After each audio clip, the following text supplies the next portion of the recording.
first major U.S. lead offensive. Pershing's debut as independent commander, September 1918. The Great War has been raging for 4 long years. A brutal stalemate of trenches, mud, and endless sacrifice. The American Expeditionary Forces, the AEF, are in France, fresh-faced and eager, but still largely unproven in large-scale combat under their own command. The Allies are skeptical. Can these doughboys really make a difference? This is the story of their answer. This is the story of the Battle of Saint-Mihiel, the moment America truly stepped onto the world stage as a military power. Hello everyone, and welcome back to the channel. Today we're diving deep into a pivotal, yet often overlooked, Battle of World War I. Before we get started, if you enjoy military history and untold stories of courage, make sure to hit that subscribe button. It really helps the channel grow. So, what exactly was the Saint-Mihiel salient? Imagine a bulge in the German front line, about 25 miles wide at its base and jutting 15 miles deep into Allied territory. It was located south of Verdun, a thorn in the side of the French since 1914. This salient threatened the critical Paris-Nancy railway line and served as a constant menace. For 4 years, the French had tried and failed to reduce it, paying a heavy price in blood.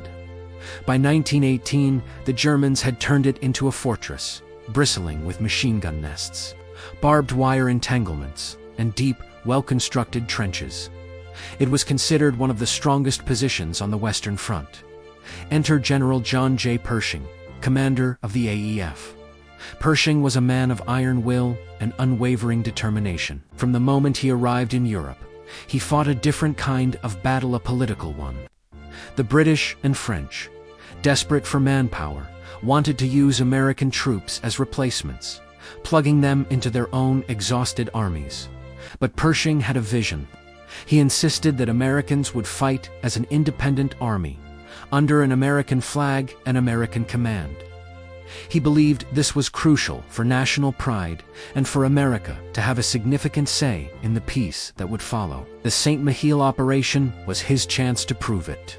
This would be the first major offensive planned, organized, and led entirely by the United States. It was a massive gamble.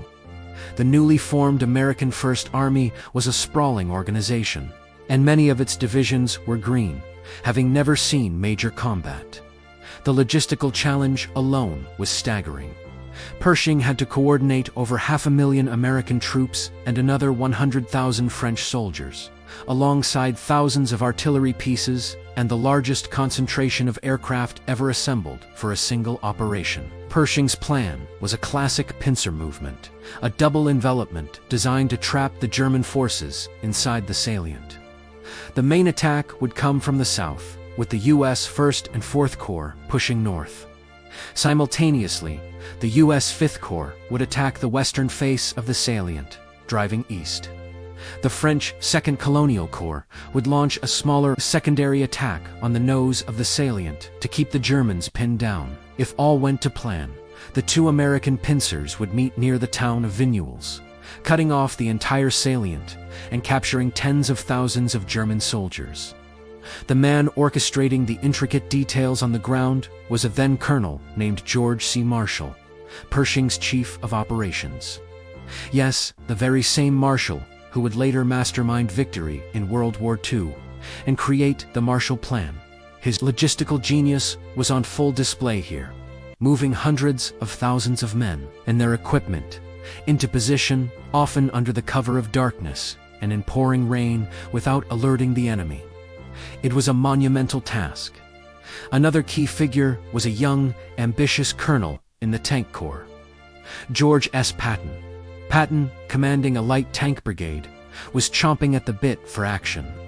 Though the tanks of World War I were a far cry from the Shermans of his later fame, they were slow, mechanically unreliable, and vulnerable. Patton saw their potential.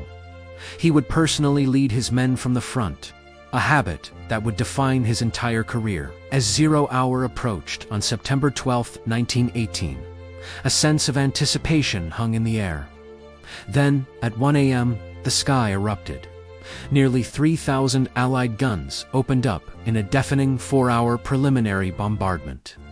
It was a storm of steel that tore the German defenses apart, shredding barbed wire, collapsing trenches, and stunning the defenders. One German officer later described it as a tempest of iron and fire. The earth trembled.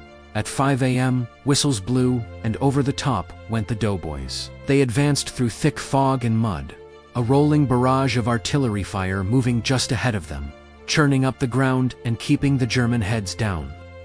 On the southern front, the American advance was stunningly successful. The German defenses, weakened by the bombardment and held by second-rate troops, crumbled faster than anyone expected. Divisions like the 1st, 2nd, and 42nd Rainbow Division surged forward, bypassing strongpoints and maintaining incredible momentum. But here's a crucial twist. The German High Command, sensing an attack was imminent and needing to conserve troops for other fronts, had actually begun a phased withdrawal from the salient just as the American attack began. This is a point of historical debate. Did the Americans simply punch into a collapsing door? The answer is a bit of both. The withdrawal, known as Operation Loki, was in its very early stages. The Americans' massive assault completely disrupted it, turning an orderly retreat into a chaotic rout for many German units. The doughboys weren't just walking into empty trenches. They were fighting and chasing a retreating but still dangerous enemy. On the western face of the salient, progress was slower. The terrain was tougher, and the German resistance was stiffer. This is where we see Patton in action. Frustrated by the mud that bogged down his tanks, he dismounted and led his men on foot, walking into the thick of the fighting to direct his forces and personally rally infantrymen who were pinned down. He was wounded by machine gun fire while trying to organize an attack, a testament to his lead from the front philosophy. The race was now on to close the trap at Vigneulles. The 1st Division, commanded by the aggressive Charles Piestcol, and the 26th Yankee Division pushed relentlessly through the night. The 1st Division, in a remarkable feat of endurance, marched all day and through the night, covering over 10 miles in grueling conditions. In the early morning of September 13th, just over 24 hours after the offensive began, patrols from the 1st and 26th Divisions met at Vigneulles. The pincer had closed.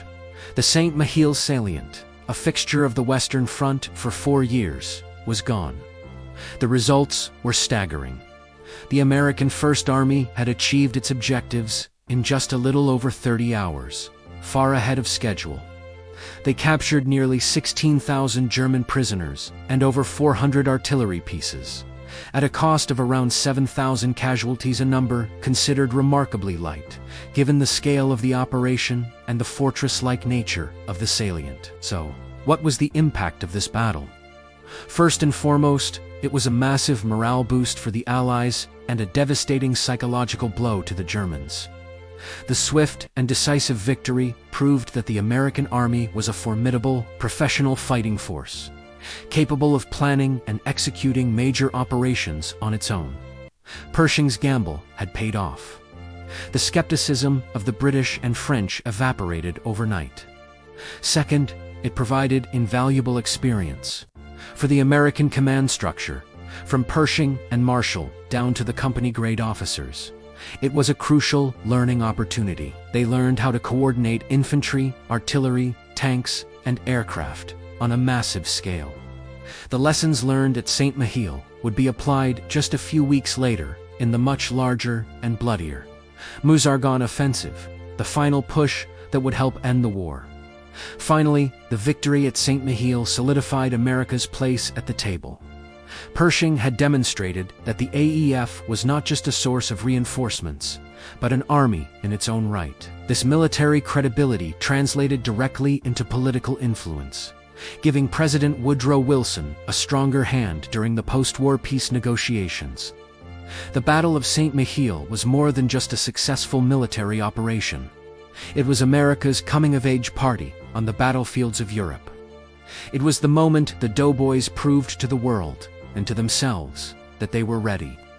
It was the debut of an army, and the debut of leaders like Marshall and Patton, who would go on to shape the course of the 20th century. While it may be overshadowed by the larger battles that followed, its importance in forging the identity and confidence of the United States Army cannot be overstated. What do you think is the most underrated aspect of this battle? Let me know in the comments below. I love reading your insights.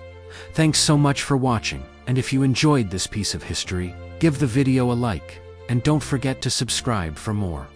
We'll see you in the next one.